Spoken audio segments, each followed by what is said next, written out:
These are monster bikes, and none of this should be part of what you want to buy. Let me explain. Hey everyone, and welcome back to the channel. If you are watching this, chances are you caught the adventure bug. You have seen those incredible videos of riders exploring remote trails, conquering epic landscapes, and living the ultimate freedom on two wheels. And now you're thinking, I want in on that.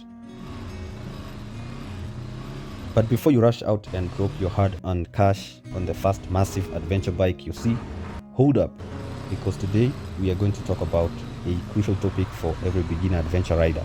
What bikes to avoid, and more importantly, what bikes will actually set you up for success. It is a common story.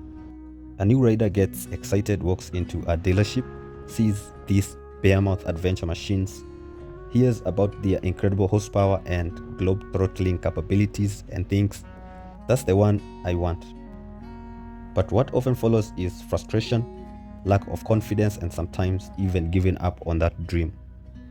The truth is, many of the most iconic adventure bikes out there, while amazing for experienced riders, can be incredibly challenging, even dangerous, for someone just starting the adventure. We're talking about bikes like the BMW 1250 GS, the KTM 1290 Super Adventure, the larger Triumph Tiger models, and even the Yamaha Super Tenere 1200. So why are these fantastic machines potentially the wrong choices for a beginner? It boils down to a few key characteristics. 1. Excessive power. They have a lot of horsepower. 2. Heavy weight. They are seriously heavy. 3. High seat height. The seats can be incredibly tall. And 4. Overwhelming complexity. They often come packed with advanced tech.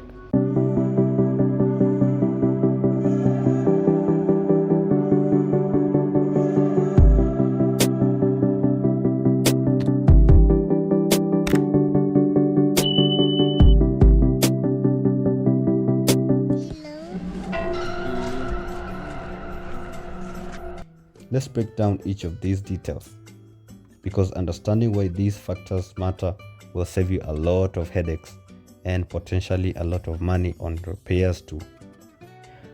First up, power. When you hear horsepower, you might think, awesome, I want more. But for a beginner, especially off-road, high horsepower can be your worst enemy. Imagine this: you are on a loose gravel or maybe slightly muddy trail. You twist throttle just a little, expecting a gentle increase in speed, but suddenly the bike lurches forward. The rear wheel spins out of control and you're fighting to maintain control. That's what happens when you are on a 100 plus horsepower on a tap as a new rider. You will have unintended acceleration. A slight twitch of your wrist can send the bike surging, which is terrifying when you're just trying to learn finesse at low speed or navigation in a technical terrain. Then you have difficulty managing speed. Off-road, you're constantly adjusting your speed, feathering the throttle with massive power. It is like trying to draw a fine line with a thicker marker. It is hard to be precise. Then we have reduced traction control.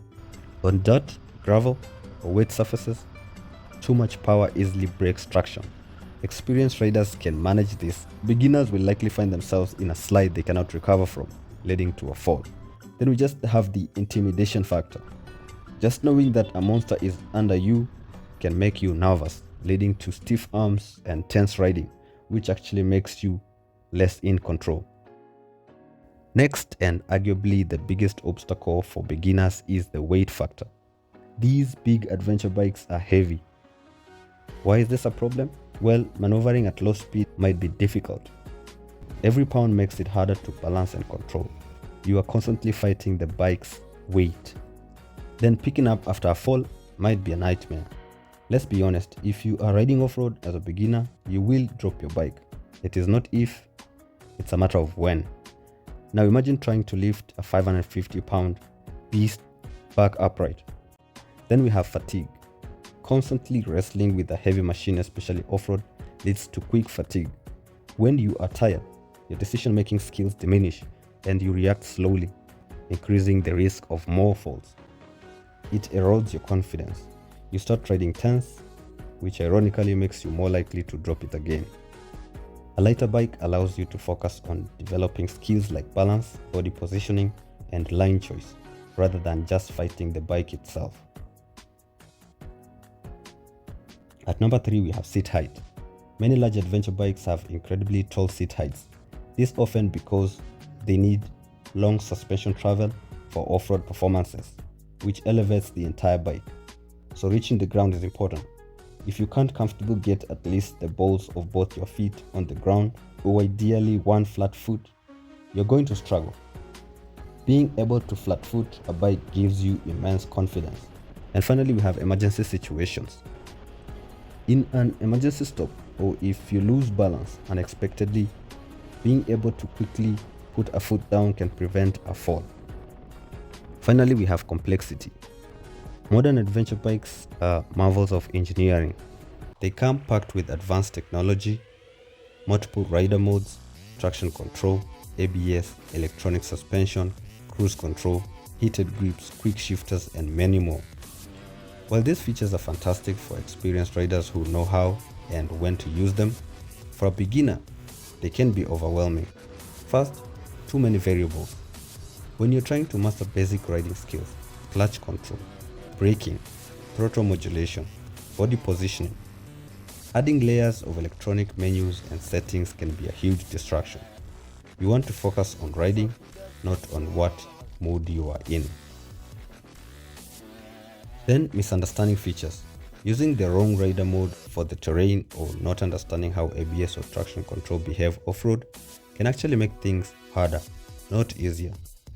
We have information overload. A busy dashboard with too much information can pull your attention away from where it needs to be, the road or the trail ahead. Simplicity is your friend when you're learning. Get the basics down, then explore the tech later.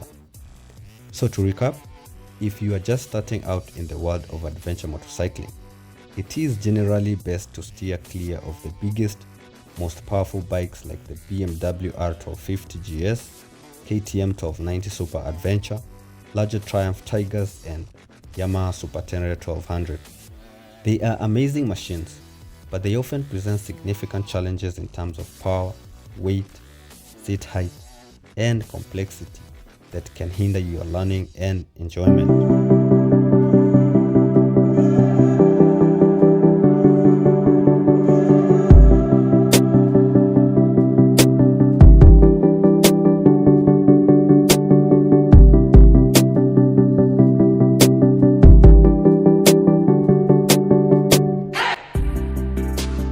Ultimately, the best adventure bike for a beginner is subjective and depends on your individual build, prior experience if any, and what kind of riding you plan to do. However, the overarching advice is simple: start small, start light, and start with manageable power. This approach will make your learning process smoother, more enjoyable, and significantly safer. You will build confidence quicker, master fundamental skills, and truly fall in love with the adventure riding without the constant frustration of battling an oversized machine. So do your research, sit on some bikes, maybe even take a beginner's off-road riding course if you can. And remember, the adventure starts with the right bike. If you found this video helpful, please hit that like button, subscribe for more adventure riding content, and let me know in the comments below, what bike did you start on? Or what bike are you considering as your first adventure machine? Thanks for watching, and I'll see you on the trails. Ride safe.